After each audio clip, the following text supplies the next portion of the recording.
നാശം വിതയ്ക്കുന്ന ശത്രുവിനെ നിഗ്രഹിക്കാൻ. കുരുക്ഷേത്ര ഭൂമിയിൽ വീണ്ടും പാഞ്ചജന്യം മുഴങ്ങി. ഈ കസേരകളിൽ നിങ്ങൾ പ്രതീക്ഷിക്കുന്ന ആരും വരില്ല. സർവസംഘ പരിത്യാഗവും ആത്മപീഡനവും കൊണ്ട് ശത്രുവിനെ ജയിക്കാനാവില്ലെന്നറിഞ്ഞ എനിക്ക് അവരെ കൊല്ലേണ്ടി വന്നു.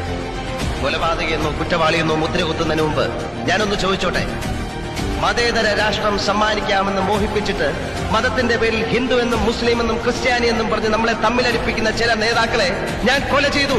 പാപമാണോ? സ്വാർത്ഥ താല്പര്യങ്ങൾക്ക് വേണ്ടി വിദേശ ശക്തികൾക്ക് അടിമപ്പെട്ട് സ്വന്തം രാജ്യത്തിന്റെ സംസ്കാരത്തെയും പാരമ്പര്യത്തെയും വരെ നശിപ്പിക്കുന്ന ചില രാജ്യദ്രോഹികളെ ഞാൻ കൊല ചെയ്തു. കുറ്റമാണോ? വടക്കേ ഇന്ത്യയെന്നും തെക്കേ ഇന്ത്യയെന്നും തമിഴെന്നും തെലുങ്കിനെന്നും മലയാളിയെന്നും മുറിച്ചു വെച്ച് ഈ നാടിനെ വിൽക്കുന്ന ചില അധികാരമോഹികളെ ഞാൻ ശിക്ഷിച്ചു. ദൈവങ്ങളെ മാറ്റി നിർത്തി നിങ്ങളൊന്ന് ആലോചിക്കൂ. നമ്മളെല്ലാം ഒന്നല്ലേ? ഒന്നിച്ചു നിന്ന് നേടുന്നതല്ലേ ഭിന്നിച്ചു നിന്ന് നഷ്ടപ്പെടുന്നതല്ലേ നല്ലത്? സ്വന്തം കുടുംബത്തെയും കൂട്ടുകാരെയും വരെ ശത്രുക്കളെന്ന് നമ്മളെ കൊണ്ട് പറയിക്കുന്ന ഇക്കൂട്ടരെ ശിക്ഷിക്കുന്നത് തെറ്റാണെങ്കിൽ ആ തെറ്റിനെ നിങ്ങൾ വിധിക്കുന്ന ഏത് ശിക്ഷയും ഞാൻ സ്വീകരിക്കാം.